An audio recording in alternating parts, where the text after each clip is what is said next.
सो जिस तरह के डॉक्टर अंकुश ਨੂੰ भी मैं कॉल करना चाਹੁੰਦਾ ਸੀ क्योंकि ਅੱਜ ਆਪਣਾ ਕ੍ਰਿਸਮਸ ਦਾ ਡੇ ਹੈ ਤੇ ਕ੍ਰਿਸਮਸ ਦੇ ਉੱਤੇ ਹੀ ਗੱਲ ਕਰਨੀ ਹੈ। ਜੇ ਡਾਕਟਰ ਅੰकुश ਨਾਲ ਵੀ ਗੱਲ ਮੇਰੀ ਫੋਨ ਮਿਲ ਗਿਆ ਹੁਣੀ ਤੇ ਡਾਕਟਰ ਅੰकुश ਨਾਲ ਵੀ ਗੱਲ ਕਰ ਲਾਂਗੇ 1-2 ਮਿੰਟ ਲਈ, ਨਹੀਂ ਉਸ ਤੋਂ ਬਾਅਦ ਰਾਈਟ ਵੇ ਆਪਾਂ ਕ੍ਰਿਸਮਸ ਦਾ ਗਾਣਾ ਸੁਣ ਕੇ ਤੇ ਨਾਲ ਹੀ ਕ੍ਰਿਸਮਸ ਦੀਆਂ ਜਿਹੜੀਆਂ ਸਪਿਰਿਚੁਅਲ ਟੀਚਿੰਗਸ ਨੇ ਉਹਦੇ ਉੱਤੇ ਗੱਲਬਾਤ ਕਰਾਂਗੇ। ਮੈਂ ਤੁਹਾਨੂੰ 에ਅਰ ਤੇ ਨਹੀਂ ਲੈ ਸਕਦਾ ਕਿਉਂਕਿ ਤੁਹਾਨੂੰ ਪਤਾ ਹੀ ਹੈ instead of 1 hour we have only 45 minutes all, so we have to cover each and everything.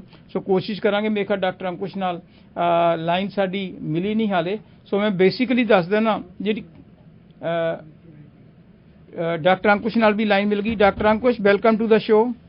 ਹਾਂਜੀ, thank you for having me. Okay, ਅੱਜ ਤੁਹਾਨੂੰ ਪਤਾ ਹੀ ਆ ਵੀ ਕ੍ਰਿਸਮਸ ਦਾ ਤੇ ਮੈਂ ਸਪਿਰਿਚੁਅਲ ਟਾਕਸ ਕਰਨੀਆਂ ਚਾਹੁੰਦਾ ਸੀਗਾ, ਪਰ ਜੇ ਤੁਸੀਂ ਚਾਹੁੰਦੇ ਹੋ ਤੇ ਅਸੀਂ ਕੋਈ ਮੈਡੀਕਲ ਦਾ ਇਸ਼ੂ ਵੀ ਡਿਸਕਸ ਕਰ ਲੈਣੇ। ਵਾਟ ਡੂ ਯੂ ਥਿੰਕ ਤੇ ਕਿਹੜਾ ਟੌਪਿਕ ਤੇ ਅਸੀਂ ਗੱਲ ਕਰੀਏ? ਟੌਪਿਕ ਆਪਾਂ ਜਿਹੜੇ ਮਰਜ਼ੀ ਟੌਪਿਕ ਤੇ ਵੈਸੇ ਗੱਲ ਕਰ ਸਕਦੇ, ਪਰ ਮੈਂ ਸੋਚ ਰਿਹਾ ਸੀ ਬਿਕਾਜ਼ ਕ੍ਰਿਸਮਸ ਆਈ ਆ ਐਂਡ ਯੂ ਨੋ ਇੱਕ ਮੌਕਾ ਆਪਾਂ ਨੂੰ ਮਿਲਿਆ ਵੀ ਸਪਿਰਿਚੁਅਲ ਚੀਜ਼ਾਂ ਆਪਾਂ ਸੋਚੀਏ ਐਂਡ ਗੱਲ ਕਰੀਏ। I would much rather listen to you speak on spiritual stuff. Okay. And everyday medical topics. Okay, so you want to say anything for Christmas to the my audience? Just Merry Christmas, and I hope everybody is safe and has a happy holidays at home with the family, and wish you all the best for the new year as well. Okay, thank you very much, Dr. Ankush. Thank you. Okay, bye. So now before I start, let's hear the first song of Christmas, and then we will continue our topic.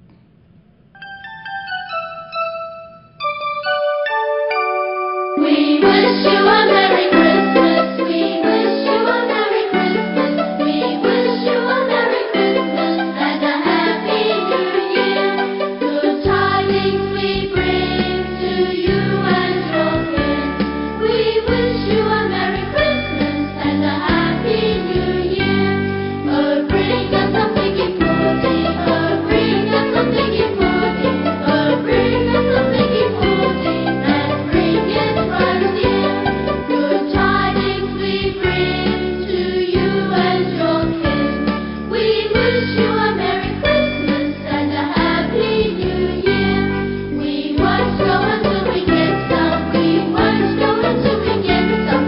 We won't go until we get some. So bring it right here. Good tidings we bring to you and your kids. We wish you a Merry Christmas and a Happy New Year. Mind and body radio program ਦੇ ਲੱਖਾਂ ਹੀ ਸੁਣ ਰਹੇ ਸਰੋਤਿਆਂ ਨੂੰ ਅਤੇ YouTube ਦੇ ਉੱਪਰ ਦੇਖ ਰਹੇ ਲੱਖਾਂ ਹੀ ਦਰਸ਼ਕਾਂ ਨੂੰ ਮੇਰੀ ਡਾਕਟਰ ਨਰਿੰਦਰ ਰਵੀ ਦੀ ਪਿਆਰ ਭਰੀ ਨਮਸਕਾਰ, ਸਲਾਮ ਅਲੈਕਮ ਤੇ ਸਤਿ ਸ੍ਰੀ ਅਕਾਲ।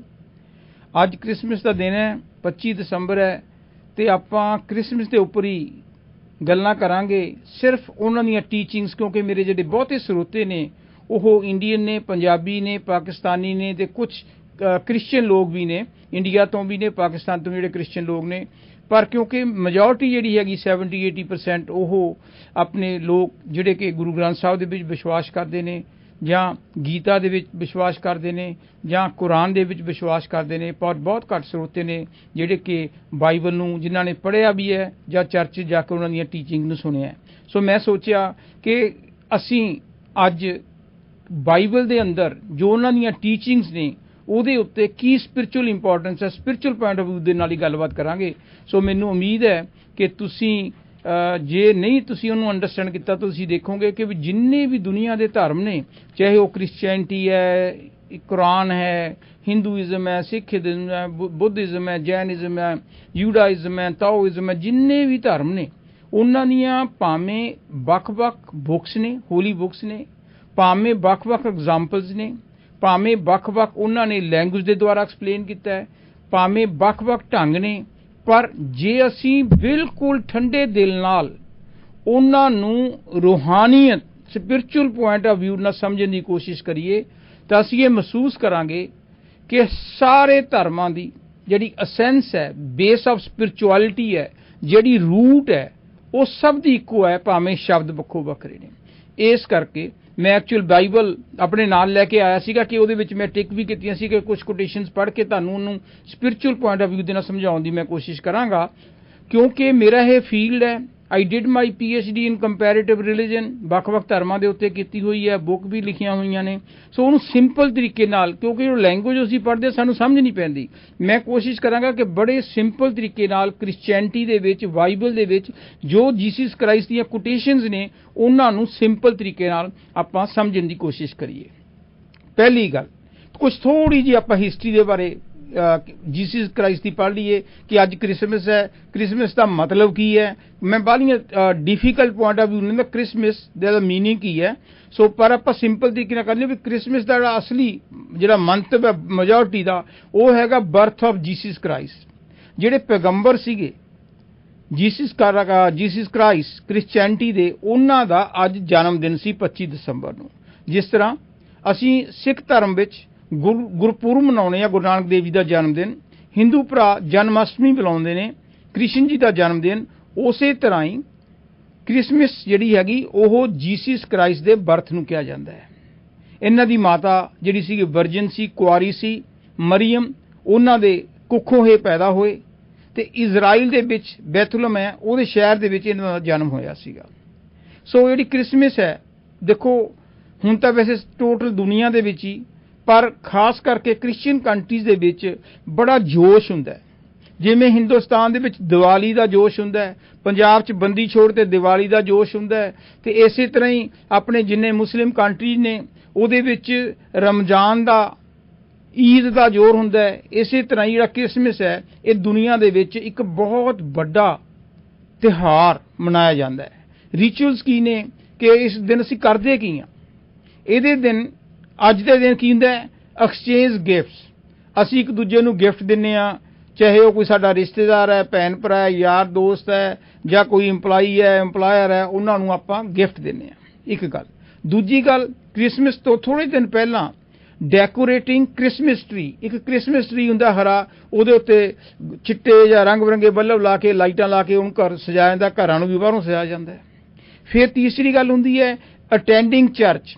ਅੱਜ ਦੇਖ ਲਓ ਜਿਹੜਾ ਵੀ ਕ੍ਰਿਸਚੀਅਨ ਹੈ ਉਹ ਜ਼ਰੂਰ ਹਰ ਜਿੱਥੇ ਵੀ ਚਰਚ 'ਚ ਜਾਂਦਾ ਹੈ ਉਹ ਉਸ ਚਰਚ 'ਚ ਜਾ ਕੇ ਜੀਸਸ ਕ੍ਰਾਈਸਟ ਨੂੰ ਯਾਦ ਕਰਦਾ ਹੈ। ਜਿਵੇਂ ਆਪਾਂ ਮੰਦਿਰ ਗੁਰਦੁਆਰੇ ਜਾਂਦੇ ਹਾਂ ਗੁਰਪੁਰਬ ਨੂੰ, ਜਨਮ ਅਸ਼ਟਮੀ ਨੂੰ। ਅਗਲੀ ਗੱਲ ਕੀ ਹੈ ਕਿ sharing meals with family and friends. ਅੱਜ ਦੇ ਦਿਨ ਪਾਰਟੀਆਂ ਹੁੰਦੀਆਂ ਨੇ, ਆਪਣੇ ਰਿਸ਼ਤੇਦਾਰਾਂ ਨੂੰ, ਯਾਰ ਦੋਸਤਾਂ ਨੂੰ ਬੁਲਾ ਕੇ ਵਧੀਆ ਪਾਰਟੀਆਂ ਕੀਤੀਆਂ ਜਾਂਦੀਆਂ ਹਨ। ਪਾਰਟੀ 'ਚ ਕੀ ਕੁਛ ਹੁੰਦਾ ਇਹ ਤਾਂ ਨਹੀਂ ਮੈਂ ਗੱਲ ਕਰਦਾ, ਵੀ ਪਾਰਟੀ ਕੀਤੀਆਂ ਜਾਂਦੀਆਂ, ਦਾਰੂ ਜ਼ਰੂਰ ਪੀਤੀ ਜਾਂਦੀ ਹੈ, ਜ਼ਰੂਰ ਵੀ ਨਹੀਂ, ਕਈ ਨਹੀਂ ਵੀ ਪੀਂਦੇ ਹੋਣਗੇ, ਪਰ ਮੋਸਟਲੀ ਪੀਂਦੇ ਨੇ। ਫਿਰ of course waiting for Santa Claus. ਜਿਹੜਾ ਸੈਂਟਾ ਕਲੌਜ਼ ਹੈ ਨਾ, ਜਿਹੜਾ ਦੁਨੀਆ ਦੇ ਵਿੱਚ ਮਸ਼ਹੂਰ ਹੈ, ਐਕਚੁਅਲੀ ਉਹ ਸੀ ਸੇਂਟ ਨਿਕੋਲਸ। 1800 ਸਾਲ ਪਹਿਲਾਂ ਉਹ ਪੈਦਾ ਹੋਏ ਸੀ ਟਰਕੀ ਦੇ ਵਿੱਚ।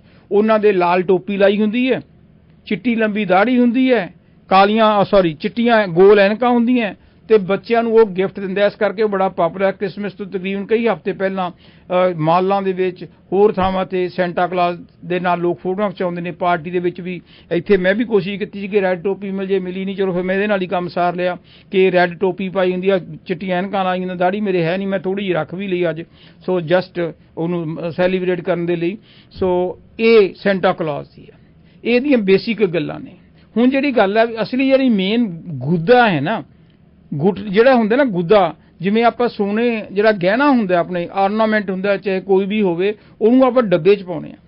ਡੱਬਾ ਅਸੀਂ ਦੇਖ ਕੇ ਬੜਾ ਖੂਬਸੂਰਤ ਡੱਬਾ ਹੁੰਦਾ, ਜਦੋਂ ਅਸੀਂ ਸੁਨਿਆਰੇ ਕੋਲ ਜਾਂਦੇ ਹਾਂ ਡੱਬੇ ਬੜੇ ਸੁੰਦਰ ਹੁੰਦੇ ਨੇ, ਪਰ ਜਿਹੜੀ ਵੈਲਿਊ ਹੁੰਦੀ ਹੈ ਨਾ ਉਹ ਡੱਬੇ ਦੀ ਨਹੀਂ, ਵੈਲਿਊ ਉਹਦੇ ਵਿੱਚ ਜਿਹੜਾ ਗਹਿਣਾ ਹੈ ਨਾ, ਆਰਨਾਮੈਂਟ ਹੈ, ਉਹਦੀ ਵੈਲਿਊ ਹੈ। ਜਿਸ ਤਰ੍ਹਾਂ ਮਿਆਨ ਜਿੰਨੀ ਮਰਜ਼ੀ ਖੂਬਸੂਰਤ ਹੋਵੇ, ਪਰ ਕੰਮ ਜਿਹੜੀ ਆ ਉਹਦੇ ਵਿੱਚ ਜਿਹੜੀ ਤਲਵਾਰ ਹੈ ਨਾ, ਉਹਨੇ ਕੰਮ ਆਉਣਾ। ਇਸੇ ਤਰ੍ਹਾਂ ਹੀ ਜਿੰਨੇ ਵੀ ਦੁਨੀਆ ਦੇ ਧਰਮ ਨੇ, ਉਹਨਾਂ ਦੇ ਵਿੱਚ ਜਿਹੜੀ ਸਪਿਰਚੁਅਲ ਟੀਚਿੰਗਸ ਨੇ, ਸਪਿਰਚੁਅਲਿਟੀ ਹੈ, ਉਹੀ ਸਾਡੀ ਜ਼ਿੰਦਗੀ ਦੇ ਵਿੱਚ ਚੇਂਜਸ ਲਿਆ ਸਕਦੀਆਂ ਨੇ। ਸੋ ਬੇਸਿਕਲੀ ਕੁਝ ਗੱਲਾਂ, ਜਿੰਨਾ ਕਿ ਟਾਈਮ ਹੈ, ਸਿੰਪਲ ਤਰੀਕੇ ਨਾਲ ਕੁਝ ਪੁਆਇੰਟ ਲੈ ਕੇ ਮੈਂ ਇਹਨਾਂ ਸਪਿਰਚੁਅਲ ਟੀਚਿੰਗ ਦੇ ਉੱਤੇ ਆਉਣਾ। ਪਹਿਲੀ ਸਪਿਰਚੁਅਲ ਟੀਚਿੰਗਸ ਬਾਈਬਲ ਦੇ ਵਿੱਚ ਦੱਸਿਆ ਹੋਇਆ ਕਿ God is the creator of the universe, Allah is the creator of universe. So ਉਹਨਾਂ ਨੇ ਜਦੋਂ ਨਿਊ ਟੈਸਟਾਮੈਂਟ ਜਿਹੜੀ ਉਹਨਾਂ ਦੀ ਬੁੱਕ ਹੈ ਅਸੀਂ ਪੜ੍ਹਦੇ ਹਾਂ, ਸਟਾਰਟਿੰਗ ਦੇ ਵਿੱਚ ਉਹਨਾਂ ਦੀ ਆਪਣੀ ਵਰਡਿੰਗ ਕੀ ਕਹਿੰਦੀ ਹੈ ਨਿਊ ਟੈਸਟਾਮੈਂਟ 'ਚ? ਇਨ ਦਾ ਬਿਗਨਿੰਗ ਵਾਜ਼ ਦਾ ਵਰਡ ਕਹਿ ਲਓ, ਲੋਗੋਸ ਕਹਿ ਲਓ, ਹਾਂਜੀ, ਨੂਰ ਕਹਿ ਲਓ। ਉਹਨਾਂ ਨੇ ਵਰਡ ਕਿਹਾ WORD। ਇਨ ਦਾ ਬਿਗਨਿੰਗ ਵਾਜ਼ ਦਾ ਵਰਡ, ਕਹਿੰਦੇ ਜਦੋਂ ਦੁਨੀਆ ਬਣੀ ਸੀ ਨਾ, ਸਭ ਤੋਂ ਪਹਿਲਾਂ ਇਹ ਵਰਡ ਸੀਗਾ। And the word was with God, ਉਹ ਵਰਡ ਕਿੱਥੇ ਸੀਗਾ? ਉਹ ਪਰਮਾਤਮਾ ਦੇ ਨਾਲ ਸੀਗਾ। And the word was God, ਤੇ ਉਹ ਜਿਹੜਾ ਵਰਡ ਸੀਗਾ, ਸ਼ਬਦ ਜਿਹੜਾ ਸੀਗਾ, ਉਹ ਪਰਮਾਤਮਾ ਸੀ। ਸੋ ਕਹਿਣ ਦਾ ਮਤਲਬ ਇਹ ਹੈ, ਇਹਨਾਂ ਦਾ ਆਪਣਾ ਢੰਗ ਸਮਝਾਉਂਦਾ, ਜੇ ਸਿੰਪਲ ਤਰੀਕੇ ਨਾਲ ਸਮਝਣਾ ਹੋਵੇ ਤਾਂ ਉਹਦਾ ਮਤਲਬ ਇਹੀ ਹੈ ਕਿ ਸਾਰੀ ਕੁੱਲ ਕਾਇਨਾਤ ਨੂੰ ਪੈਦਾ ਕਰਨ ਵਾਲਾ there is only one and only one and he is God. जिस तरह अपने कहने अव्वल अल्लाह नूर पाया कुदरत के सब बंदे, एक नूर ते सब जग उपजिया, एक नूर ते सब जग उपजिया, कौन भले कौन मंदे। ਉਹਨੂੰ ਓਮ ਕਹਿ ਲਓ, ਉਹਨੂੰ ਰਾਮ ਕਹਿ ਲਓ, ਉਹਨੂੰ ਰਹੀਮ ਕਹਿ ਲਓ, ਉਹਨੂੰ ਵਾਹਿਗੁਰੂ ਕਹਿ ਲਓ, ਉਹਨੂੰ ਜੀਸਸ ਕ੍ਰਾਈਸਟ ਕਹਿ ਲਓ, ਜੋ ਮਰਜ਼ੀ ਕਹਿ ਲਓ। ਸੋ ਇਸੇ ਤਰ੍ਹਾਂ ਹੀ ਜਪਜੀ ਸਾਹਿਬ ਜਿਹਦੇ ਨਾਲ ਆਦ ਸੱਚ, ਜਗਾਦ ਸੱਚ, ਹੈਪੀ ਸੱਚ, ਨਾਨਕ ਹੋਸੀ ਪੀ ਸੱਚ, ਕਿ ਜੁਗਾਂ ਜੁਗਾਂ ਤੋਂ ਸੱਚਾਈ ਚੱਲਦੀ ਹੈ ਕਿ ਉਹਨੂੰ ਇੱਕ ਤਾਕਤ ਨੇ, ਇੱਕ એનર્ਜੀ ਨੇ ਪੈਦਾ ਕੀਤਾ ਹੈ, ਤੇ ਉਸ એનર્ਜੀ ਤੋਂ ਹੀ ਅਸੀਂ ਸਾਰੇ ਬਣੇ ਆ, ਤੇ ਵਾਪਸ ਜਾ ਕੇ ਅਸੀਂ ਉਸ એનર્ਜੀ ਦੇ ਵਿੱਚ ਹੀ ਮਿਲ ਜਾਾਂਗੇ। ਦੂਸਰੀ ਬਾਈਬਲ ਦੇ ਵਿੱਚ ਆਉਂਦੇ ਆ ਕਿ ਉਹ ਜਿਹੜਾ ਪਰਮਾਤਮਾ ਹੈ, ਜਿਹਨੂੰ ਵਰਡ ਕਹਿੰਦੇ ਆ, ਲੋਗਾਸ ਕਹਿੰਦੇ ਆ, ਜੋ ਮਰਜ਼ੀ ਕਹਿ ਲਓ, ਉਹ ਹੈ ਕਿੱਥੇ? ਸਿੰਪਲ ਤਰੀਕੇ ਨਾਲ, ਜਿਵੇਂ ਕਿ ਅਸੀਂ ਕਈ ਬੰਦੇ ਕਹਿੰਦੇ ਨੇ ਉੱਥੇ ਜਾਓ, ਇੱਥੇ ਜਾਓ, ਤੀਰਥ ਸਥਾਨਾਂ ਜਾਓ, ਪਾਣੀ ਜਾਓ, ਪਹਾੜਾਂ ਤੇ ਚੜੋ, ਉਹ ਸਾਰੇ ਧਰਮ ਇੱਕੋ ਹੀ ਗੱਲ ਕਹਿੰਦੇ ਨੇ। ਉਹੀ ਗੱਲ ਬਾਈਬਲ ਦੇ ਵਿੱਚ ਕਿਹਾ ਗਿਆ। ਬਾਈਬਲ ਦੀ ਮੈਂ ਖੁਦ ਉਹੀ ਵਰਡਿੰਗ ਲੈ ਰਿਹਾ। ਉਹਨਾਂ ਨੇ ਕਿਹਾ ਕਿ ਦਿਸ ਹਿਊਮਨ ਬਾਡੀ, ਆ ਜਿਹੜੀ ਸਾਡਾ ਸਰੀਰ ਹੈ, this human body is the temple of living God. ਇਹ ਬਾਈਬਲ 'ਚ ਲਿਖਿਆ ਹੋਇਆ। ਇਹਦਾ ਮਤਲਬ ਕੀ ਹੈ ਕਿ क्यों भटकता फिर रहा तू ए तलाशे यार में, रास्ता शह रग में है दिल भर पे जाने के लिए। कि इधर उधर भटकन की लोड़ नहीं, परमात्मा तुहाडे अंदर है। पलटू साहब ने कहा सी ना, why are you crying O Lord, the Lord is right there within you, कि परमात्मा तेरे अंदर है। इसे करके तां कहा जाता ना कि हरिमंदर ये शरीर है। जपजी साहब गुरु ग्रंथ साहब चाहता है हरि मंदिर ये शरीर आ, हरि दा मंदिर है। हरि मंदिर वो नहीं, हरि दा मंदिर परमात्मा, परमात्मा दा मंदिर किहड़ा? साडा शरीर है। ज्ञान रतन प्रगट होए जिहदे विचों सानू पूर्ण स्पिरिचुअल ज्ञान प्राप्त होगा। सो ये दूसरी गल कही है। फिर नाल ही उन्होंने गल तीसरी गल की कही बाइबल दे अंदर, how we can meet the lord. जे परमात्मा ने कुल कायनात नू पैदा कीता है ते ओह साडे अंदर है, ते असीं ओहनू मिलांगे किवें? मिलांगे किवें? अपनी कोशिश दे नाल। जिवें कि गुरु ग्रंथ साहिब, जे 100 चंदा उगवे सूरज चढ़े 1000, एता चानन हुंदियां गुरबिन कोर अंधार। कि जे 100 सूरज ते चंद्रमा भी चढ़ जे ना, तां भी गुरु तो बिना, जिन्ना चिर गुरु नहीं ना मिलदा, तुसीं परमात्मा नूं नहीं मिल सकदे। यही गल बाइबल दे अंदर लिखिया होया है कि गुरु दा होना जरूरी है। जीसस क्राइस्ट जिहड़े परफेक्ट मास्टर सीगे। How we can meet the Lord? ਉਹ ਜੀਸਸ ਕ੍ਰਾइस्ट ਦੇ ਥਰੂ, ਜਿਹੜਾ ਪਰਫੈਕਟ ਮਾਸਟਰ ਹੈ, ਉਹਦੇ ਥਰੂ ਅਸੀਂ ਮਿਲਾਂਗੇ। ਜਿਵੇਂ ਮੈਂ ਕਹਿੰਦਾ, if you go for a Hajj take a haji with you, मैं हमेशा ही कहना। सो ਇਸ ਕਰਕੇ ਜਿਹੜਾ ਹੈਗਾ ਬਾਈਬਲ ਦੇ ਅੰਦਰ ਲਿਖਿਆ, I am the son of God, ਕਿ ਮੈਂ ਪਰਮਾਤਮਾ ਦਾ ਬੱਚਾ। No evil can touch me. ਇਹ ਯਕੀਨ ਕਰੋ ਕਿ ਸਾਡੇ ਅੰਦਰ ਉਹ ਕੁੱਲ ਪਰਮਾਤਮਾ ਬੈਠਾ ਹੈ। ਸੋ ਸਾਨੂੰ ਡਰਪੋਕ ਬਣਨ ਦੀ ਲੋੜ ਨਹੀਂ। देखो ना, जे मैं कल थां ते पढ़दा सी, सिंपल एग्जाम्पल दित्ती सीगी भी जे फर्क करो साडे हत्थ च $5 दा नोट है, वो ਪੰਜਾਂ ਦਾ ही रहना ना, चाहे उहनूं मसल दिओ, चाहे जमीन सिट दो, चाहे मिट्टी ला दो, चाहे 2 टुकड़े कर दिओ। क्यों? क्योंकि उहदे उत्ते कनेडा सरकार ने स्टैंप लाई हुई है भी वो $5 ने। ते जे कनेडा सरकार दी स्टैंप नाल वो साडे पंजे दे पंजे रहिंदे ने, चाहे बिंग पाल पा दो, जेब च पा लो, चाहे मिट्टी च रोल दो, चाहे पानी नाल गिला कर दिओ, ਤੇ ਉਹ परमात्मा ने साडे अंदर स्टैंप लाई है कि मैं तेरे अंदर बैठा। सो फिर असीं किन्ने बहादुर होवांगे जदों असीं इस गल दा यकीन कर लिया ना कि परमात्मा साडे अंदर है, ते फिर सानू डरन दी लोड़ नहीं। No evil can touch me, जे बाइबल च लिखिया होवे। पर यह होऊगा तां ही जे सानू पूर्ण विश्वास होऊगा। जे सुनियां सुनाइयां गल्लां, भाई जी, पंडित, पादरियां दीयां गल्लां सुन के कि परमात्मा साडे अंदर बैठा है, परमात्मा साडे अंदर बैठा है, साडा पक्का विश्वास नहीं बचदा। पक्का विश्वास साडा उदों वजूगा भी साडे अंदर परमात्मा है वैन वी डू एफर्ट, जदों असीं मेहनत करांगे, जदों असीं मैਡੀਟੇਸ਼ਨ करांगे। जिवें कि बाइबल च किहा, if thy eye be single thy whole body shall be full of light. जदों असीं मैਡੀਟੇਸ਼ਨ करके अपनी सुरत नूं इत्थे इकट्ठा करांगे ना, इत्थे थर्ड आई ते आवांगे, शिव नेत्र ते आवांगे, ते फिर असीं देखांगे साडा जिहड़ा सारा शरीर प्रकाश दे नाल भर जूगा। ते उस प्रकाश दे विचों फिर एक मैलोडी की आवाज़ सुनूगी जिहड़ी कि वो उपरों आ रही है। यही परमात्मा दी, यही गॉड दी, यही अल्लाह दी, यही वाहिगुरू दी करैक्टरिस्टिक्स है कि ये साउंड ਤੇ ਜਿਹੜੀ ਹੈ ਪ੍ਰਕਾਸ਼ ਤੋਂ ਹੀ ਸਾਰੀ ਦੁਨੀਆ ਪੈਦਾ ਹੋਈ ਹੈ, ਉਹਦੀ ਕਰੈਕਟਰਿਸਟਿਕਸ ਨੇ। ਸੋ ਦੇਖੋ, ਜਿੰਨਾ ਚਿਰ ਤੱਕ ਅਸੀਂ ਅੰਦਰੋਂ ਪਰਮਾਤਮਾ ਦੇ ਦਰਸ਼ਨ ਨਹੀਂ ਨਾ ਕਰਦੇ, ਸਾਨੂੰ ਪੱਕਾ ਯਕੀਨ ਨਹੀਂ ਹੁੰਦਾ। ਜਿੰਨਾ ਚਿਰ ਪੱਕਾ ਯਕੀਨ ਨਹੀਂ ਹੁੰਦਾ, ਅਸੀਂ ਐਵੇਂ ਹਵਾ 'ਚ ਹੀ ਗੱਲਾਂ ਕਰਦੇ ਹਾਂ। ਇੱਕ ਵਾਰੀ ਜੀਸਸ ਕ੍ਰਾਈਸਟ ਦੇ ਵਿੱਚ ਵੀ ਇਹ ਬਾਈਬਲ 'ਚ ਆਉਂਦਾ ਹੈ ਕਿ ਜੀਸਸ ਕ੍ਰਾਈਸਟ ਬੈਠੇ ਸੀਗੇ, ਉਹਨਾਂ ਕੋਲ ਇੱਕ ਅੰਨਾ ਆਦਮੀ ਆਇਆ, ਬਲਾਈਂਡ ਆਦਮੀ। ਉਹਨੇ ਜੀਸਸ ਨੂੰ ਕਿਹਾ, ਜੀਸਸ ਮੈਨੂੰ ਦਿਸਦਾ ਨਹੀਂ, ਮੈਂ ਅੰਨਾ ਆਮ ਬਲਾਈਂਡ, ਤੂੰ ਮੈਨੂੰ ਰੋਸ਼ਨੀ ਦੇ। ਜੀਸਸ ਕਹਿੰਦਾ, ਮੈਂ ਤੈਨੂੰ ਰੋਸ਼ਨੀ ਕਿਵੇਂ ਦੇ ਸਕਦਾ, ਮੈਂ ਕਹਿੰਦਾ ਹੋ ਹੀ ਨਹੀਂ ਸਕਦਾ, ਮੈਂ ਤੈਨੂੰ। ਕਹਿੰਦਾ ਨਹੀਂ। ਅੰਨਾ ਆਦਮੀ ਕਹਿੰਦਾ ਨਹੀਂ, ਮੈਨੂੰ 100% ਭਰੋਸਾ ਹੈ ਕਿ ਜੇ ਤੂੰ ਚਾਹੇ ਤਾਂ ਮੈਨੂੰ ਰੋਸ਼ਨੀ ਦੇ ਸਕਦਾ, ਮੇਰੀ ਅੰਨਾਪਨ ਦੂਰ ਕਰ ਸਕਦਾ। ਜਦੋਂ ਇਹਨਾਂ ਪੱਕੇ ਕੌਨਫੀਡੈਂਸ ਨੇ ਕਿਹਾ ਤੇ ਜੀਸਸ ਨੇ ਉਹਦੇ ਸਿਰ ਤੇ ਹੱਥ ਰੱਖਤਾ, ਕਹਿੰਦੇ ਉਹਨੂੰ ਦਿਸਣ ਲੱਗ ਗਿਆ। ਉਹ ਬੜਾ ਖੁਸ਼ ਹੋਇਆ, ਖੁਸ਼ੀ 'ਚ ਭੱਜਿਆ ਜਾ ਰਿਹਾ। ਜਦੋਂ ਉਹ ਆਪਣੇ ਗਲੀ ਦੇ ਵਿੱਚ ਦੀ, ਮਹੱਲੇ ਵਿੱਚ ਦੀ ਜਾਣ ਲੱਗਿਆ ਤੇ ਉਹਨੂੰ ਕੋਈ ਹੋਰ ਅੰਨਾ ਆਦਮੀ ਟੱਕਰ ਗਿਆ। ਉਹ ਕਹਿੰਦਾ, ਕਿਉਂ ਖੁਸ਼ ਹੈ ਤੂੰ? ਕਹਿੰਦਾ, ਮੈਂ ਜੀਸਸ ਕੋਲੇ ਗਿਆ ਸੀਗਾ, ਉਹਨੇ ਮੇਰੇ ਸਿਰ ਤੇ ਹੱਥ ਰੱਖਤਾ, ਹੁਣ ਮੈਨੂੰ ਦਿਸਣ ਲੱਗ ਗਿਆ। ਕਹਿੰਦਾ ਅੱਛਾ। ਤੇ ਉਹ ਦੂਜਾ ਆਦਮੀ ਵੀ ਚਲਾ ਗਿਆ। ਜੀਸਸ ਨੂੰ ਕਹਿੰਦਾ ਵੀ ਮੈਨੂੰ ਵੀ ਅੰਨਾ, ਮੈਂ ਅੰਨਾ, ਤੇ ਮੈਨੂੰ ਵੀ ਤੂੰ ਦੇਖਣ ਲਾ। ਜੀਸਸ ਕਹਿੰਦਾ, ਤੈਨੂੰ ਯਕੀਨ ਹੈ ਵੀ ਮੈਂ ਦੇਖਣ ਲਾ? ਤੈਨੂੰ ਕੀ ਪਤਾ ਮੈਂ ਦੇਖਣ ਲਾ ਦੂੰ, ਤੈਨੂੰ ਤੇਰੀਆਂ ਅੱਖਾਂ ਦੇ ਦੂੰਗਾ। ਉਹ ਕਹਿੰਦਾ, ਮੈਨੂੰ ਤਾਂ ਨਹੀਂ ਪਤਾ, ਮੈਨੂੰ ਉਹ ਆਦਮੀ ਕਹਿੰਦਾ ਸੀਗਾ ਵੀ ਮੇਰੀਆਂ ਤਾਂ ਅੱਖਾਂ ਦੇ ਦਿੱਤੀਆਂ, ਕਹਿੰਦਾ ਜੇ ਤੂੰ ਉਹਦੀਆਂ ਦੇ ਸਕਦਾ ਤਾਂ ਮੈਨੂੰ ਵੀ ਸ਼ਾਇਦ ਤੂੰ ਦੇ ਦੇ। ਉਹ ਕਹਿੰਦਾ, ਤੂੰ ਸ਼ਾਇਦ ਹੈ, ਮੈਂ ਤੈਨੂੰ ਦੇ ਨਹੀਂ ਸਕਦਾ। ਸੋ ਕਹਿਣ ਦਾ ਮਤਲਬ ਹੈ ਕਿ ਸਾਨੂੰ ਪੂਰਨ ਯਕੀਨ ਕਰਨਾ ਪੈਂਦਾ ਹੈ। ਜਿੰਨਾ ਚਿਰ ਸਾਡੇ ਯਕੀਨ ਦੇ ਵਿੱਚ, ਫੇਥ ਦੇ ਵਿੱਚ ਡਾਮਾਡੋਲ ਹੈ, ਤੇ ਉਨਾ ਚਿਰ ਸਾਨੂੰ ਕੋਈ ਫਾਇਦਾ ਨਹੀਂ ਮਿਲਦਾ। ਜੇ ਅਸੀਂ ਕਹੀਏ ਨੇ ਰੱਬ ਹੈ, ਰੱਬ ਹੈ, ਅਸੀਂ ਡਰਦੇ ਚੂਹੇ ਤੋਂ ਫਿਰਦੇ ਹਾਂ।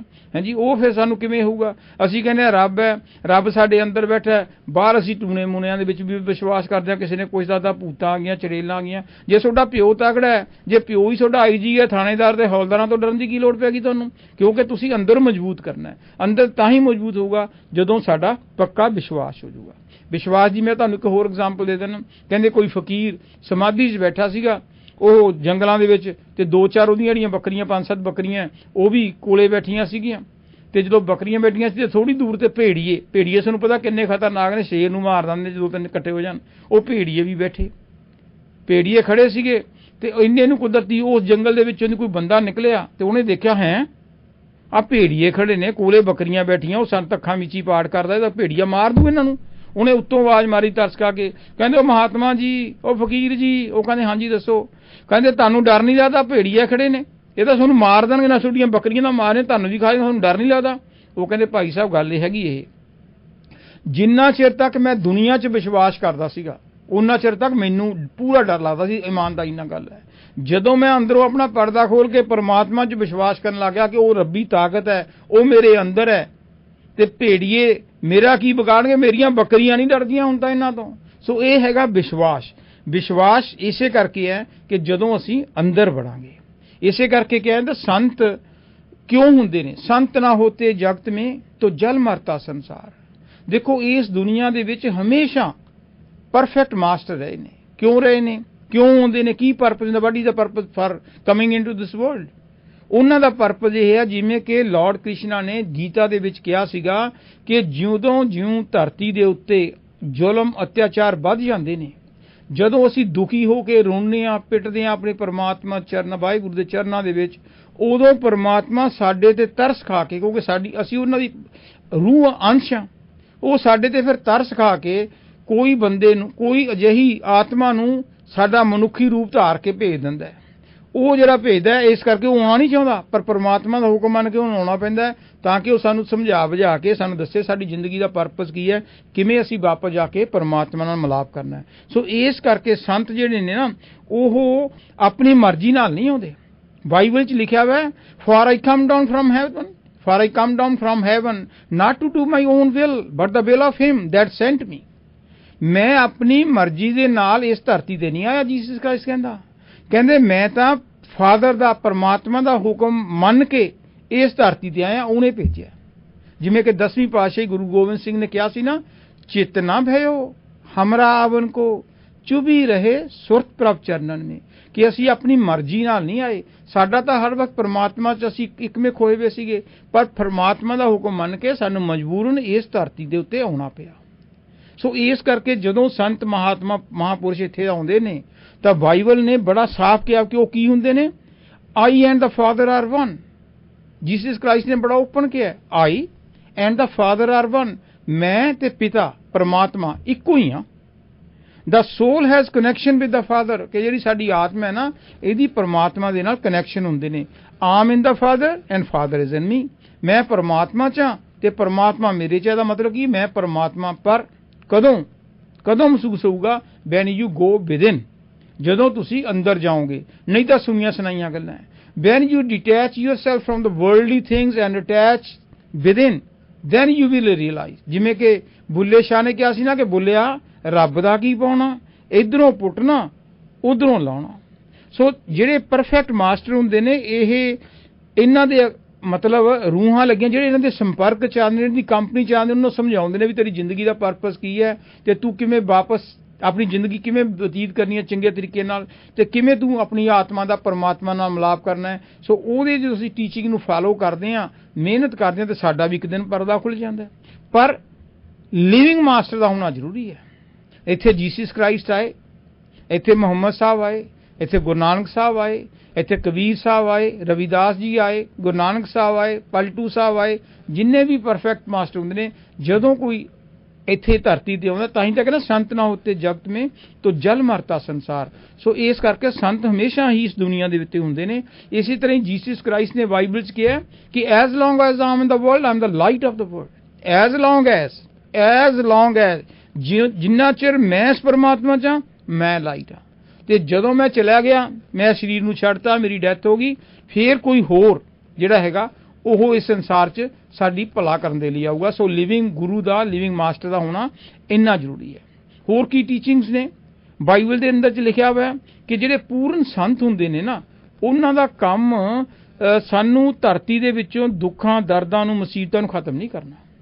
ਦੇਖ ਲਓ, ਜੇ ਉਹਨਾਂ ਨੇ ਖਤਮ ਕਰਨਾ ਹੁੰਦਾ, ਇੱਥੇ ਰਾਮਚੰਦਰ ਜੀ ਆਏ, ਇੱਥੇ ਕ੍ਰਿਸ਼ਨ ਜੀ ਆਏ, ਇੱਥੇ ਮੁਹੰਮਦ ਸਾਹਿਬ ਆਏ, ਇੱਥੇ 10 ਗੁਰੂ ਸਾਹਿਬਾਨ ਆਏ, ਇੱਥੇ ਪਲਟੂ ਸਾਹਿਬ ਆਏ, ਇੱਥੇ ਸਹਿਜੋ ਬਾਈ ਆਈ, ਇੱਥੇ ਮੀਰਾ ਜੀ ਆਏ, ਇੱਥੇ ਕ੍ਰਿਸ਼ਨ ਭਗਵਾਨ ਆਏ। ਕੀ ਉਹਨਾਂ ਦੇ ਆਉਣ ਨਾਲ ਇਹ ਸੰਸਾਰ ਸਵਰਗ ਬਣ ਗਿਆ? ਨਹੀਂ। ਪਰ ਜਿਨ੍ਹਾਂ ਨੇ ਉਹਨਾਂ ਦੀਆਂ ਟੀਚਿੰਗਸ ਨੂੰ ਮੰਨਿਆ, ਉਹਦੇ ਉੱਤੇ ਅਮਲ ਕੀਤਾ, ਉਹ ਤਰ ਗਏ। ਉਹ ਸਾਨੂੰ, ਅਸੀਂ ਦੁਨੀਆ ਦੇ ਕੰਢੇ ਨਹੀਂ ਚੁੱਕ ਸਕਦੇ, ਅਸੀਂ ਦੁਨੀਆ ਦੀਆਂ ਮੁਸੀਬਤਾਂ ਦੂਰ ਨਹੀਂ ਕਰ ਸਕਦੇ। ਹਾਂ, ਅਸੀਂ ਆਪਣੇ ਆਪ ਦੇ ਅੰਦਰ ਖੁਸ਼ੀ ਲਿਆ ਸਕਦੇ ਹਾਂ। ਅਸੀਂ ਉਹ ਕੰਢਿਆਂ ਤੋਂ ਬਚਣ ਲਈ ਆਪਣੇ ਪੈਰਾਂ 'ਚ ਬੂਟ ਪਾ ਸਕਦੇ ਹਾਂ। ਜਦੋਂ ਅਸੀਂ ਆਪਣੇ ਪੈਰਾਂ ਦੇ ਵਿੱਚ ਬੂਟ ਪਾ ਲਏ, ਤਾਂ ਫਿਰ ਸਾਡੇ ਉੱਤੇ ਕੰਢੇ ਅਸਰ ਨਹੀਂ ਕਰਦੇ। ਸੋ ਪਰਮਾਤਮਾ ਦੇ ਜਿਹੜੇ ਇਹ ਭੇਜੇ ਹੋਏ ਸੰਤ ਹੁੰਦੇ ਨੇ ਨਾ, ਉਹ ਸਾਨੂੰ ਕੀ ਕਹਿੰਦੇ ਨੇ? ਬਾਈਬਲ 'ਚ ਲਿਖਿਆ ਹੋਇਆ ਕੀ ਰੋਲ ਹੈ ਸੰਤਾਂ ਦਾ? Think not that I come to send peace on earth. ਕਹਿੰਦਾ ਇਹ ਨਾ ਸੋਚਿਓ, ਬਾਈਬਲ 'ਚ ਲਿਖਿਆ ਹੋਇਆ ਜੀਸਸ ਕ੍ਰਾਈਸਟ ਨੇ, ਇਹ ਨਾ ਸੋਚਿਓ ਕਿ ਮੇਰਾ ਕੰਮ ਸੰਸਾਰ ਦੇ ਵਿੱਚ ਆ ਕੇ, ਦੁਨੀਆ 'ਚ ਆ ਕੇ ਸ਼ਾਂਤੀ ਪੈਦਾ ਕਰਨਾ ਹੈ। ਬਟ ਇਹ ਸਬੋਰਡ, ਕਹਿੰਦਾ ਸਬੋਰਡ, ਪਰ ਮੈਂ ਇੱਕ ਤਲਵਾਰ ਲੈ ਕੇ ਆਇਆ। ਹੁਣ ਸਾਰੇ ਜਣੇ ਘਬਰਾ ਜਾਣਗੇ ਜੇ ਤੁਸੀਂ ਪੜੋਗੇ ਵੀ ਇਹਦਾ ਦੂਜੇ ਬੰਦੇ, ਪਰ ਇਹਦਾ ਮਤਲਬ ਸਪਿਰਿਚੁਅਲ ਹੈ। ਜੀਸਸ ਕ੍ਰਾਈਸਟ ਕਹਿੰਦਾ think not that I come to send peace on earth but ਇਹ ਸਬੋਰਡ, ਕਿ ਮੈਂ ਤਾਂ ਇੱਕ ਤਲਵਾਰ ਲੈ ਕੇ ਆਇਆ। ਕਾਹਦੀ ਤਲਵਾਰ? I have come to detach you from each other, ਕਿ ਮੈਂ ਉਹ ਤਲਵਾਰ ਲੈ ਕੇ ਆਇਆ ਜਿਹੜਾ ਤੁਸੀਂ ਦੁਨੀਆ ਦੇ ਵਿੱਚ ਆਪਣੇ ਰਿਸ਼ਤੇ ਬਣਾਈ ਬੈਠੇ ਹੋ ਨਾ, ਕਿ ਆ ਮੇਰਾ ਭਰਾ, ਮੇਰਾ ਪੁੱਤਰ ਆ, ਮੇਰੀ ਭੈਣ ਆ, ਮਾਸੀ ਆ, ਭੂਆ, ਫੁੱਫੜਾ, ਗੁਆਂਢੀ ਆ, ਇਹ ਸਾਰੇ ਟੈਂਪਰੇਰੀ ਨੇ। ਇਹਨਾਂ ਦੇ ਵਿੱਚ ਪੂਰੀ ਤਰੀਕੇ ਨਾਲ ਖੁਵੋ। ਇਹ ਸਾਡੇ ਲੈਣ ਦੇਣ ਦੇ ਸੰਬੰਧ ਨੇ। ਜਦੋਂ ਜਿਸ ਤਰ੍ਹਾਂ ਇੱਕ ਟ੍ਰੇਨ ਦੇ ਵਿੱਚ ਆਪਾਂ ਫਰਕ ਬਰਨਾਲੇ ਤੋਂ ਦਿੱਲੀ ਜਾ ਰਹੇ ਹਾਂ, ਉਹ ਟ੍ਰੇਨ ਦੇ ਵਿੱਚ ਜਦੋਂ ਬਰਨਾਲੇ ਤੋਂ ਬੈਠਦੇ ਹਾਂ, ਕੁਝ ਪਿਛਲੀਆਂ ਸਵਾਰੀਆਂ ਹੁੰਦੀਆਂ ਨੇ, ਸਾਡੀ ਦੋਸਤੀ ਵਜ੍ਹਾ ਕੁਝ ਅੱਗੋਂ ਚੜੀ ਜਾਂਦੇ ਨੇ, ਜਿਹਦਾ ਸਫ਼ਰ ਮੁੱਕੀ ਜਾਂਦਾ, ਆਪਣੇ ਆਪਣੇ ਸਟੇਸ਼ਨ ਦੇ ਅੱਗੇ ਉਤਰੀ ਜਾਂਦੇ ਨੇ। ਜਦੋਂ ਉਤਰ ਜਾਂਦੇ ਨੇ, ਸਾਡਾ ਕੋਈ ਭੈਣ ਨਹੀਂ ਹੁੰਦਾ, ਕੋਈ ਭਰਾ ਨਹੀਂ ਹੁੰਦਾ, ਕੋਈ ਦੋਸਤ ਨਹੀਂ ਹੁੰਦਾ। ਇਸੇ ਤਰ੍ਹਾਂ ਇਸ ਦੁਨੀਆ ਦੇ ਵਿੱਚ ਅਸੀਂ ਆਏ ਹਾਂ, ਆਪਣਾ ਕੰਮ ਕਰਨ ਆਏ ਹਾਂ। ਕੋਈ ਸਾਡਾ ਪਿਓ ਬਣ ਗਿਆ, ਕੋਈ ਪੁੱਤਰ ਬਣ ਗਿਆ, ਕੋਈ ਫਰੈਂਡ ਬਣ ਗਿਆ, ਕੋਈ ਕਾਲਜ ਦਾ ਸਾਥੀ ਆ, ਕੋਈ ਵਾਈਫ ਬਣ ਗਈ। ਹਾਂਜੀ, ਸੋ ਆਪਣਾ ਜੋ ਸੰਬੰਧ ਹੈ, ਲੈਣ ਦੇਣ ਦੇ ਸੰਬੰਧ ਨੇ, ਆਪਣਾ ਸੰਬੰਧ ਮੁਕਾਇਆ, ਤੇ ਫਿਰ ਤੂੰ ਕੌਣ ਤੇ ਮੈਂ ਕੌਣ। ਇਸ ਕਰਕੇ ਜੀਸਸ ਕ੍ਰਾਈਸਟ ਨੇ ਬਾਈਬਲ ਦੇ ਅੰਦਰ ਸਪਿਰਿਚੁਅਲ ਟੀਚਿੰਗ ਹੈ ਕਿ ਜਿਸ ਤਰ੍ਹਾਂ ਇੱਕ ਮਧੂ ਮੱਖੀ ਹੁੰਦੀ ਹੈ ਨਾ, ਉਹ ਫੁੱਲਾਂ ਦੇ ਕਿਨਾਰੇ ਤੇ ਬੈਠਦੀ ਹੈ, ਫੁੱਲਾਂ ਦੇ ਕਿਨਾਰੇ ਤੇ ਬੈਠ ਕੇ ਉਹਦਾ ਰਸ ਵੀ ਚੂਸ ਲੈਂਦੀ ਹੈ, ਤੇ ਜਦੋਂ ਜੀ ਕਰੇ ਉੱਡ ਜਾਂਦੀ ਹੈ। ਜੋ ਫੁੱਲਾਂ ਦੇ ਵਿੱਚ ਧਸ ਜੇ, ਤੇ ਫਿਰ ਤੁਸੀਂ ਪਤਾ ਰਸਤਾ ਕੀ ਚੂਸਣਾ, ਵਿੱਚ ਹੀ ਜਦੋਂ ਫੁੱਲ ਨੇ ਬੰਦ ਹੋਣਾ, ਧਸ ਕੇ ਮਰ ਜੂਗੀ। ਸੋ ਇਸੇ ਤਰ੍ਹਾਂ ਅਸੀਂ ਦੁਨੀਆ 'ਚ ਰਹਿਣਾ, ਸੂਰਮੇ ਬਣ ਕੇ ਰਹਿਣਾ, ਬਹਾਦਰ ਬਣ ਕੇ ਰਹਿਣਾ, ਆਪਣੇ ਪਿਓ, ਧੀ, ਪੋਤੇ, ਪੜਤੋਤਿਆਂ, ਸਾਰੇ ਰਿਸ਼ਤੇਦਾਰਾਂ ਨਾਲ ਰਹਿਣਾ, ਪਰ ਉਹਨਾਂ ਦੇ ਵਿੱਚ ਖੁੱਭਣਾ ਨਹੀਂ। ਉਹਨਾਂ ਦੇ ਫਰਜ਼ ਵੀ ਪੂਰੇ ਕਰਨੇ, ਆਪਣੇ ਫਰਜ਼ ਵੀ ਪੂਰੇ ਕਰਨੇ ਆ, ਪਰ ਜਿਹੜੀ ਪ੍ਰਾਇੋਰਟੀ ਹੈ ਉਹ ਮੈਡੀਟੇਸ਼ਨ ਨੂੰ ਦੇਣੀ ਹੈ, ਸਮਾਂ ਕੱਢਣਾ। ਜੇ ਤੁਹਾਡੇ ਕੋਲ ਸਮਾਂ ਨਹੀਂ ਜਾਂ ਸਾਡੇ ਕੋਲ ਸਮਾਂ ਨਹੀਂ, ਵੀ ਅਸੀਂ ਬਿਜ਼ੀ ਰਹਿਣਾ ਜੀ, ਟਾਈਮ ਹੀ ਨਹੀਂ ਮਿਲਦਾ ਪਾਠ ਕਰਨ ਨੂੰ, ਕੋਈ ਨਹੀਂ, ਫਿਰ ਇੱਕ ਦਿਨ ਇਹੋ ਜਿਹਾ ਸਮਾਂ ਮਿਲਣਾ, ਫਿਰ ਪਛਤਾਵਾਂਗੇ ਵੀ ਉਦੋਂ ਕਰ ਲੈਣਾ ਸੀਗਾ। ਸਮਾਂ ਤਾਂ ਕੱਢਣਾ ਪੈਣਾ। ਜਿਹੜੇ ਆ ਫੋਨਾਂ ਨੂੰ ਜੇ ਅਸੀਂ ਟੈਕਸਟ ਕਰਦੇ ਹਾਂ, ਚੁਗਲੀਆਂ ਕਰਦੇ ਆ, ਟੀਵੀ ਤੇ ਸ਼ੋਅ ਦੇਖਦੇ ਆ, ਖਬਰਾਂ ਪੜ੍ਹਦੇ ਆ ਵੀ ਮਾਨ ਸਾਹਿਬ ਨੇ ਕੀ ਕਰਤਾ ਤੇ ਮੋਦੀ ਸਾਹਿਬ ਨੇ ਕੀ ਕਰਤਾ, ਇਮਰਾਨ ਸਾਹਿਬ ਨੇ ਕੀ ਕਰਤਾ, ਸਾਡਾ ਕੁਝ ਨਹੀਂ ਕਰ ਦੇਣਾ। ਉਹ ਜਿਹੜਾ ਚੱਸ ਪਿਆ ਵਾ ਨਾ, ਸਾਨੂੰ ਸਵਾਦ ਪਿਆ ਵਾ YouTube ਦੇ ਉੱਤੇ, Facebook ਤੇ, ਉਹਦੀ ਥਾਂ ਤੇ ਤੁਸੀਂ ਅੱਧਾ ਪੌਣਾ ਘੰਟਾ ਬੈਠ ਕੇ ਆਪਣਾ ਹੀ ਮੈਡੀਟੇਸ਼ਨ ਕਰੋ। ਇਹੀ ਬਾਈਬਲ ਦੇ ਉੱਤੇ ਜ਼ੋਰ ਦਿੱਤਾ ਵਾ ਕਿ ਤੁਸੀਂ ਆਪਣੇ ਕਮਰੇ 'ਚ ਉਦੋਂ ਨਿਕਲੋ ਜਦੋਂ ਤੁਸੀਂ ਆਪਣੀ ਡਿਊਟੀ ਪੂਰੀ ਕਰ ਲਓ। ਜਦੋਂ ਤੁਸੀਂ ਡਿਊਟੀ ਪੂਰੀ ਕਰੋਗੇ ਤੁਹਾਨੂੰ ਅੰਦਰੋਂ ਇੱਕ ਮਾਣ ਹੋਊਗਾ, ਖੁਸ਼ੀ ਹੋਊਗੀ ਕਿ ਮੈਂ ਆਪਣਾ ਸਪਿਰਚੁਅਲ ਕੰਮ ਕੀਤਾ। ਜਿੱਥੇ ਦੁਨਿਆਵੀ ਕੰਮ ਕਰਦੇ ਆ ਨਾ, ਉੱਥੇ ਸਾਡਾ ਫਰਜ਼ ਬਣਦਾ ਕਿ ਸਪਿਰਚੁਅਲ ਕੰਮ ਕਰੀਏ। ਤੇ ਉਹ ਜਿਹੜਾ ਸਪਿਰਚੁਅਲ ਕੰਮ ਹੈ ਜਦੋਂ ਅਸੀਂ ਕਰਦੇ ਆ ਤੇ ਸਾਨੂੰ ਅੰਦਰੋਂ ਲਾਈਟ ਵੀ ਦਿਖਾਈ ਦੇਊਗੀ ਤੇ ਸਾਨੂੰ ਉਹ ਸਾਊਂਡ ਵੀ ਦਿਖਾਈ ਦੇਊਗੀ, ਰੂਹਾਨੀ ਸਾਊਂਡ। ਪਰ ਉਹ ਜਿਹੜਾ ਹੀ ਰੂਹਾਨੀ ਪ੍ਰਕਾਸ਼ ਹੈ ਜਾਂ ਜਿਹੜੀ ਰੂਹਾਨੀ ਸਾਊਂਡ ਹੈ, ਮੈਲੋਡੀ ਹੈ, ਉਹ ਸਾਨੂੰ ਇਹਨਾਂ ਬਾਹਰਲੀਆਂ ਅੱਖਾਂ ਦੇ ਨਾਲ ਤੇ ਬਾਹਰਲੇ ਕੰਨਾਂ ਨਾਲ ਨਹੀਂ ਅਸੀਂ ਉਹਨਾਂ ਨੂੰ ਸੁਣ ਸਕਦੇ। ਬਾਈਬਲ ਦੇ ਅੰਦਰ 'ਚ ਲਿਖਿਆ ਗਿਆ ਹੈਵਿੰਗ ਈਅਰਸ ਕੰਨ, having ears we hear not, ਅਸੀਂ ਸੁਣ ਨਹੀਂ ਸਕਦੇ।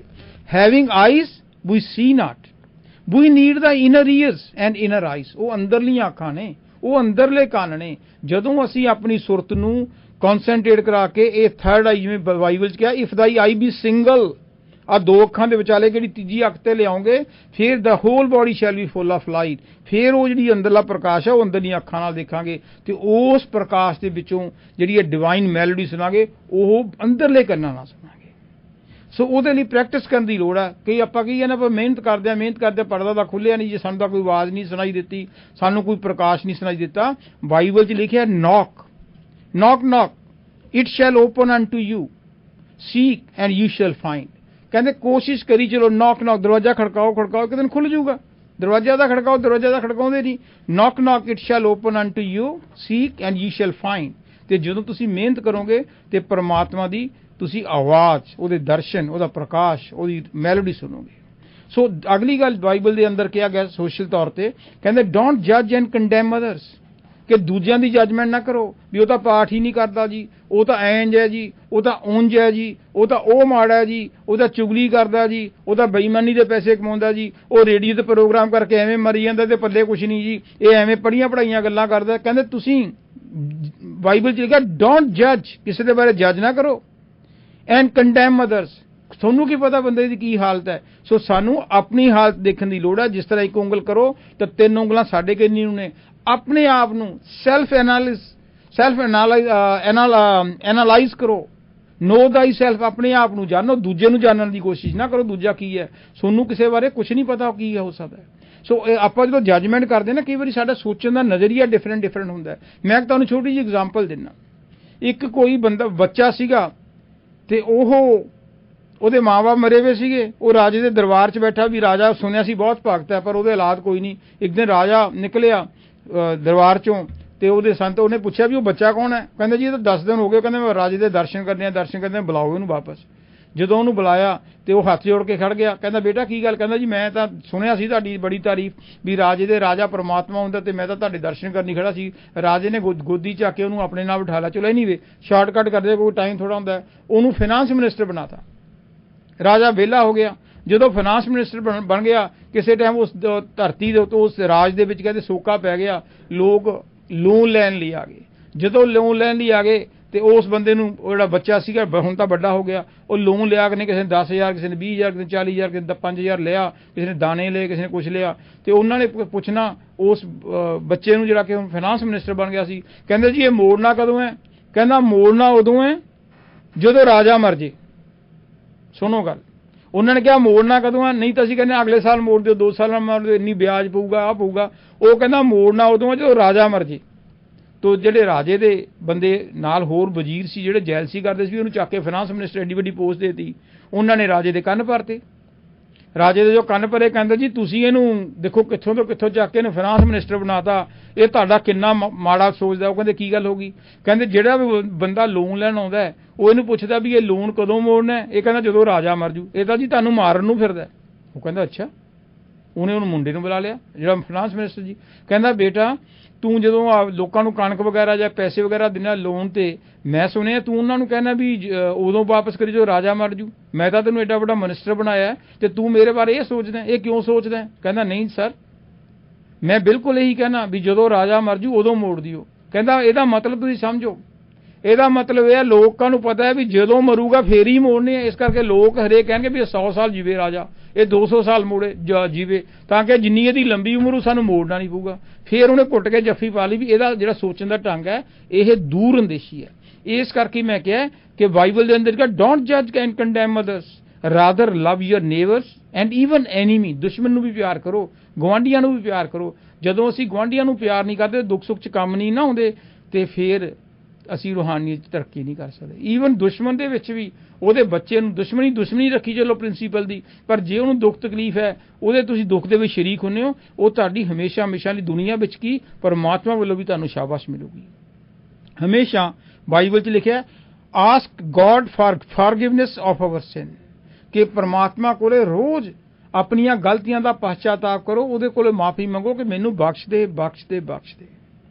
ਤੇ ਉਹਦੇ ਬਖਸ਼ਣ ਦੀ ਕੀ ਤਰੀਕਾ ਹੈ? ਬਾਈਬਲ 'ਚ ਅੱਗੇ ਲਿਖਿਆ settle your previous deeds, repent for them and sin no more, ਕਿ ਜਿਹੜੇ ਵੀ ਤੁਸੀਂ ਬਾਹਰ ਤਾਂ ਮੰਨਦੇ ਨਹੀਂ, ਆਪਾਂ ਕੋਈ ਨਹੀਂ ਮੰਨਦੇ ਜਿੰਨੀਆਂ ਗਲਤੀਆਂ ਕਰਦੇ ਆ। ਇਮਰਾਨ ਖਾਨ ਦੀਆਂ ਰੋਜ਼ ਆਡੀਓ ਵੀਡੀਓ ਟੇਪਾਂ ਹੁੰਦੀਆਂ ਨੇ, ਅੱਜ ਕੱਲ ਕੋਈ ਨਹੀਂ ਮੰਨਦਾ, ਪਰ ਅੰਦਰੋਂ ਤਾਂ ਪਤਾ ਵੀ ਸੱਚੀਆਂ ਨੇ ਕਿ ਝੂਠੀਆਂ ਨੇ। ਜੇ ਉਹ ਸੱਚੀਆਂ ਨੇ, ਪਰਮਾਤਮਾ ਕੋਲੋਂ, ਅੱਲਾ ਕੋਲੋਂ, ਵਾਹਿਗੁਰੂ ਕੋਲੋਂ ਮਾਫੀ ਮੰਗੋ ਕਿ ਮੈਂ ਗਲਤ ਕੰਮ ਕਰ ਬੈਠਿਆ, ਹੁਣ ਤੂੰ ਮੈਨੂੰ ਬਖਸ਼ ਦੇ ਤੇ ਅੱਗੇ ਤੋਂ ਨਹੀਂ ਕਰਨਾ। sin no more, ਤੇ ਇਹ ਨਹੀਂ ਗਲਤੀਆਂ ਮਾਫ ਕਰਦੇ ਫਿਰ ਵੀ ਗਲਤੀਆਂ ਕਰੀਆ, ਫਿਰ ਰੱਬ ਨੇ ਵੀ ਨਹੀਂ ਮਾਫ ਕਰਨਾ।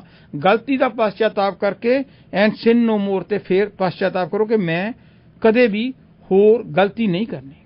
ਅਗਲੀ ਗੱਲ ਕੀ ਕਿਹਾ ਕਿ ਜੀਸਸ ਕ੍ਰਾਈਸਟ ਦੀ ਗੱਲ ਬੜੀ ਬਾਈਬਲ 'ਚ ਮਸ਼ਹੂਰ ਹੈ ਕਿ ਉਹ father ਫॉरगिव them as they know not what they do, ਕਿ ਪਰਮ ਪਿਤਾ ਪਰਮੇਸ਼ਰ ਉਹ ਫਾਦਰ ਫॉरगिव them, ਇਹਨਾਂ ਨੂੰ ਮਾਫ ਕਰ ਦੇ, as they know not, ਕਿ ਇਹਨਾਂ ਨੂੰ ਪਤਾ ਹੀ ਨਹੀਂ what they do। ਇਹ ਜਿਹੜੀ ਬਾਈਬਲ ਦੇ ਵਿੱਚ ਲਾਈਨ ਆਉਂਦੀ ਹੈ, ਇਹ ਉਦੋਂ ਆਉਂਦੀ ਹੈ ਜਦੋਂ ਜੀਸਸ ਕ੍ਰਾਈਸਟ ਨੂੰ ਸੂਲੀ ਤੇ ਟੰਗਿਆ ਜਾ ਰਿਹਾ ਸੀ, ਜਦੋਂ ਉਹਦੇ ਹੱਥਾਂ ਦੇ ਵਿੱਚ ਕਿੱਲ ਠੋਕੇ ਜਾ ਰਹੇ ਸੀਗੇ, ਤੇ ਉਹ ਚਾਹੁੰਦਾ, ਜਾਂ ਉਹਦੇ ਜਿਹੜੇ ਭਗਤ ਸੀਗੇ, ਜਿਹੜੇ ਉਹਦੇ ਚੇਲੇ ਸੀ, ਮਰੀਦ ਸੀ, ਉਹ ਕੁਝ ਵੀ ਕਰ ਸਕਦੇ ਸੀਗੇ, ਪਰ ਤੇਰਾ ਭਾਣਾ ਮਿੱਠਾ ਲਾਗੇ। ਇਸ ਕਨਸੈਪਟ ਦੇ ਉੱਤੇ ਜੀਸਸ ਕ੍ਰਾਈਸਟ ਨੇ ਕਿਹਾ ਕਿ ਮੈਨੂੰ ਕੋਈ ਫਰਕ ਨਹੀਂ ਪੈਂਦਾ, ਕਿਉਂਕਿ ਅਸੀਂ ਜਿਹੜੇ ਹੱਥਾਂ ਦੇ ਉੱਤੇ ਕਿੱਲ ਠੋਕ ਰਹੇ ਹਾਂ, ਸਰੀਰ 'ਚ ਠੋਕਦੇ ਹਾਂ, ਮੁਰਦਾ ਜਿਹੜਾ ਹੁੰਦਾ, ਡੈੱਡ ਬੋਡੀ ਹੁੰਦੀ, ਉਹ ਤੇ ਜੋ ਮਰਜ਼ੀ ਠੋਕੀ ਜੇ ਉਹਨੂੰ ਮਹਿਸੂਸ ਹੁੰਦਾ। ਸੋ ਇਸੇ ਤਰ੍ਹਾਂ ਜਦੋਂ ਅਸੀਂ ਜਿਹੜੀ ਸਾਡੀ ਆਤਮਾ ਹੈ, ਜਦੋਂ ਪੱਕਾ ਨਿਕਲ ਗਈ, ਅਸੀਂ ਮੁਰਦੇ ਬਣ ਜਾਂਦੇ ਹਾਂ, ਪਰ ਜਿਹੜੇ ਪਹੁੰਚੇ ਹੁੰਦੇ ਨੇ ਉਹ ਜਦੋਂ ਮਰਜ਼ੀ ਆਤਮਾ ਨੂੰ ਕੱਢ ਕੇ ਲੈ ਜਾਂਦੇ ਨੇ, ਸਾਡਾ ਜੋ ਮਰਜ਼ੀ ਕਰੀ ਜਾਓ ਸਰੀਰ ਨੂੰ, ਤੇ ਜਦੋਂ ਉਹ ਚਾਹੁੰਦੇ ਨੇ ਵਾਪਸ ਆਉਂਦੇ ਆ। ਜਿਵੇਂ ਉਹ ਆਪਣੇ ਹਸਪੀਟਲ ਦੇ ਵਿੱਚ ਇੰਜੈਕਸ਼ਨ ਨਹੀਂ ਲਾਉਂਦੇ, ਜੋ ਇੰਜੈਕਸ਼ਨ ਅਸੀਂ ਬੇਸੁਰਤੇ ਜਿਹੇ ਹੋ ਜਾਂਦੇ ਆ, ਤੇ ਜਦੋਂ ਨਸ਼ਾ ਉਤਰ ਜਾਂਦਾ ਮੁੜ ਕੇ ਆਉਂਦਾ, ਫਿਰ ਸਾਨੂੰ ਦੁੱਖ ਤਕਲੀਫ ਵੀ ਹੁੰਦੀ ਹੈ। ਜਦੋਂ ਸਾਡੇ ਟੀਕਾ ਲੱਗਿਆ ਹੁੰਦਾ, ਸਾਨੂੰ ਜੋ ਮਰਜ਼ੀ ਕੱਟੀ ਵੱਢੀ ਜਾਓ। ਇਸੇ ਤਰ੍ਹਾਂ ਹੀ ਜੀਸਸ ਕ੍ਰਾਈਸਟ ਨੇ ਆਪਣੀ ਸੁਰਤ ਨੂੰ ਉੱਪਰ ਕਰ ਲਿਆ ਸੀ। ਉਹ ਕਹਿੰਦਾ ਮੇਰੇ ਸਰੀਰ ਨੂੰ ਠੋਕਦੇ ਨੇ, ਮੇਰੀ ਆਤਮਾ ਨੂੰ ਤਾਂ ਨਹੀਂ ਠੋਕਦੇ, ਪਰ ਇਹ ਕਿਸੇ ਦਿਨ ਰੋਣਗੇ। ਇਸੇ ਕਰਕੇ ਕਿਹਾ ਉਹ father ਫॉरगिव them as they know not what they do, ਕਿ ਪਰਮ ਪਿਤਾ ਇਹਨਾਂ ਨੂੰ ਬਖਸ਼ ਦੇਣ ਨੂੰ ਪਤਾ ਹੀ ਨਹੀਂ। ਜੇ ਇਹਨਾਂ ਨੂੰ ਪਤਾ ਹੁੰਦਾ ਮੈਂ ਕੌਣ ਆ, ਇਹਨਾਂ ਨੇ ਕਦੇ ਵੀ ਨਹੀਂ ਕਰਨਾ ਸੀਗਾ, ਪਰ ਮੈਂ ਤੈਨੇ ਮੈਨੂੰ ਜਿਸ ਤਰ੍ਹਾਂ ਕਿਹਾ, ਮੈਂ ਤੇਰੇ ਭਾਣੇ ਜਿਹੜਾ ਇਹਨਾਂ ਨੂੰ ਸਮਝ ਨਹੀਂ ਕਰੀ ਜਾਂਦੇ ਨੇ, ਸੋ ਮੈਂ ਉਸੇ ਤਰ੍ਹਾਂ ਇਸ ਗੱਲ ਨੂੰ ਐਕਸੈਪਟ ਕਰਦਾ। ਸੋ ਕਹਿਣ ਦਾ ਪਰਪਸ ਇਹ ਹੈ ਵੀ ਜੇ ਮੈਂ ਸ਼ਾਰਟਕਟ ਕਰ ਦੇਣਾ ਵੀ ਠੰਡੇ ਦਿਨ ਨਾਲ ਸੋਚੋ, ਜਦੋਂ ਸੂਰਜ ਇੱਕ ਹੈ, ਸਾਰਿਆਂ ਨੂੰ ਗਰਮੀ ਸਾਨੂੰ ਦਿੰਦਾ, એનર્ਜੀ ਦਿੰਦਾ ਹੈ, ਹਾਂਜੀ, ਚਾਹੇ ਉਹ ਅਸੀਂ ਇੰਡੀਆ 'ਚ ਬੈਠੇ ਹਾਂ, ਜੇ ਕੈਨੇਡਾ 'ਚ ਬੈਠੇ ਹਾਂ, ਜੇ ਪਾਕਿਸਤਾਨ 'ਚ, ਮੁਸਲਿਮਾਂ, ਹਿੰਦੂਆਂ, ਸਿੱਖਾਂ, ਈਸਾਈਆਂ, ਸਭ ਨੂੰ ਸੂਰਜ ਇੱਕ ਦਿੰਦਾ ਹੈ। ਧਰਤੀ ਇੱਕ ਹੈ ਜਿੱਥੇ ਅਸੀਂ ਸਾਰੇ ਰਹਿੰਦੇ ਹਾਂ, ਤੇ ਜਨਮ ਵੀ ਪਰਮਾਤਮਾ ਨੇ ਸਾਨੂੰ ਇੱਕੋ ਨਹੀਂ ਦਿੱਤਾ, ਇੱਕ ਪਰਮਾਤਮਾ ਨੇ ਪੈਦਾ ਕੀਤਾ। ਜਦੋਂ ਸਾਨੂੰ ਸਾਡੀ ਕੁੱਲ ਮਾਲਕ ਇੱਕ ਹੈ, ਸੂਰਜ ਇੱਕ ਹੈ, ਚੰਦ ਤਾਰੇ, ਹਵਾ ਇੱਕ ਹੈ, ਤੇ ਫਿਰ ਅਸੀਂ ਨਫ਼ਰਤਾਂ ਕਿਉਂ ਪੈਦਾ ਕਰਦੇ ਹਾਂ? ਪਰਮਾਤਮਾ ਨੇ ਇਨਸਾਨ ਪੈਦਾ ਕੀਤਾ ਸੀਗਾ, ਪਰ ਅਸੀਂ ਪੈਦਾ ਹੋ ਕੇ ਧਰਤੀ ਤੇ ਆ ਕੇ ਅਸੀਂ ਕੋਈ ਕਿਸੇ ਧਰਮ 'ਚ ਬਣ ਗਿਆ, ਕੋਈ ਕਿਸੇ ਦੇਸ਼ 'ਚ ਬਣ ਗਿਆ, ਅਸੀਂ ਇੱਕ ਦੂਜੇ ਨੂੰ ਨਫ਼ਰਤ ਕਰਨ ਲੱਗੇ। ਸੋ ਸਾਨੂੰ ਚਾਹੀਦਾ ਕਿ ਜਿਸ ਤਰ੍ਹਾਂ ਸੂਰਜ ਇੱਕ ਹੈ, ਚੰਦ ਇੱਕ ਹੈ, ਆਕਾਸ਼ ਇੱਕ ਹੈ, ਤੇ ਅੱਜ ਜਿਹੜਾ ਕ੍ਰਿਸਮਸ ਹੈ, ਸਾਨੂੰ ਇਹ ਨਹੀਂ ਸੋਚਣਾ ਚਾਹੀਦਾ ਕਿ ਇਹ ਕ੍ਰਿਸਚੀਅਨ ਲੋਕਾਂ ਦਾ ਹੈ, ਸਗੋਂ ਸਾਨੂੰ, ਕਿਉਂਕਿ ਪਰਮਾਤਮਾ ਇੱਕ ਹੈ, ਜੀਸਸ ਕ੍ਰਾਈਸਟ ਇੱਕ ਹੈ, ਮਹਾਤਮਾ ਬੁੱਧ ਇੱਕ ਹੈ, ਗੁਰੂ ਨਾਨਕ ਸਾਹਿਬ ਇੱਕ ਹੈ, ਰਾਮ ਕ੍ਰਿਸ਼ਨ ਇੱਕ ਹੈ। ਸੋ ਇਸੇ ਤਰ੍ਹਾਂ ਹੀ ਕੁੱਲ ਪਰਮਾਤਮਾ ਇੱਕ ਹੈ ਜਿਹਨੇ ਪੈਦਾ ਕੀਤਾ, ਅਸੀਂ ਉਸ ਦੇ ਬੱਚੇ ਹਾਂ। ਸੋ ਸਾਨੂੰ ਰਲ ਮਿਲ ਕੇ ਰਹਿਣਾ ਚਾਹੀਦਾ ਹੈ। ਤੇ ਜੀਸਸ ਕ੍ਰਾਈਸਟ ਦੀ ਬਾਈਬਲ ਦੇ ਵਿੱਚ ਹੁੰਦਾ love is God and God is love, ਕਿ ਪਰਮਾਤਮਾ ਦੇ ਨਾਲ ਅਸੀਂ, ਪਰਮਾਤਮਾ ਜਿਹੜਾ ਪਿਆਰ ਹੈ, ਤੇ ਜਦੋਂ ਅਸੀਂ ਪਿਆਰ ਕਰਦੇ ਹਾਂ, ਉਹਦੀ ਖਲਕਤ ਨੂੰ ਪਿਆਰ ਕਰਦੇ ਹਾਂ, ਤਾਂ ਅਸੀਂ ਪਰਮਾਤਮਾ ਨੂੰ ਪਿਆਰ ਕਰਦੇ ਹਾਂ, ਕਿਉਂਕਿ ਖਲਕਤ ਦੇ ਵਿੱਚ ਹੀ ਪਰਮਾਤਮਾ ਵਸਦਾ ਹੈ। ਸੋ ਪਿਆਰ ਜਿਹੜਾ ਹੋਣਾ ਚਾਹੀਦਾ ਨਾ, ਉਹ ਨਿਰਸਵਾਰਥ ਹੋਣਾ ਚਾਹੀਦਾ। ਅਸੀਂ ਕਹਿ ਤਾਂ ਦਿੰਨੇ ਆ ਮੰਮੀ ਨੂੰ ਆ ਕੇ ਰੋਜ਼, mum I love you, dad I love you, love you ਕੀ ਹੈ, ਨਾਲ ਹੀ ਕਹਿ ਦੇਣਾ ਮਾਮਾ ਲਵ ਯੂ, ਆ ਮੇਰੇ ਗੰਦੇ ਕੱਪੜੇ ਨੇ, ਮੈਂ ਜਿਮ ਤੋਂ ਖੇਡ ਕੇ ਆਇਆ, ਇਹਨੂੰ ਧੋ ਦੀ ਜਰਾ ਕਿ ਮੈਂ ਕੱਲ ਨੂੰ ਪਾ ਕੇ ਜਾਣੇ ਨੇ। ਡੈਡ ਆਈ ਲਵ ਯੂ, ਮੈਨੂੰ ਕਾਲਜ ਦੀ ਫੀਸ ਚਾਹੀਦੀ, ਯੂਨੀਵਰਸਿਟੀ ਦੀ ਫੀਸ ਚਾਹੀਦੀ, ਮੇਰੇ ਜੁੱਤੀਆਂ ਟੁੱਟ ਗਈਆਂ। ਇਹ ਕਾਹਦਾ ਲਵ ਹੋਇਆ ਜੀ? ਇਹਦਾ ਡਿਮਾਂਡ ਹੈ ਤੁਹਾਡੀ।